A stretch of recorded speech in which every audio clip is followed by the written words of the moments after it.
জগন্নাথ দেবের প্রিয় মিষ্টি বাড়িতে বানিয়ে যদি তুমি সেটা ভগবানকে ভোগ নিবেদন করো, তাহলে এর থেকে শান্তির আর কি হতে পারে। চলো বাড়িতে বানিয়ে ফেলি উড়িষ্যার ঐতিহ্যবাহী মিষ্টি ছানাপোড়া।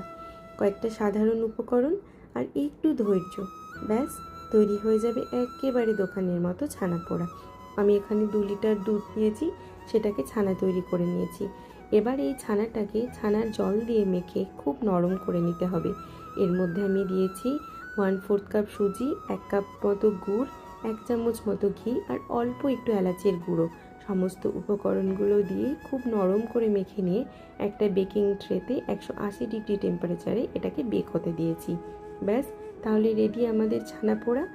এটা বাইরে থেকে দেখলে অনেকটা কেকের মতো মনে হয়, কিন্তু এর আসল স্বাদ হচ্ছে এর পোড়া গন্ধে। তোমাদের রেসিপিটা কেমন লাগলো আমাকে অবশ্যই জানিও, আর আমার চ্যানেলটাকে সাবস্ক্রাইব করে দিও।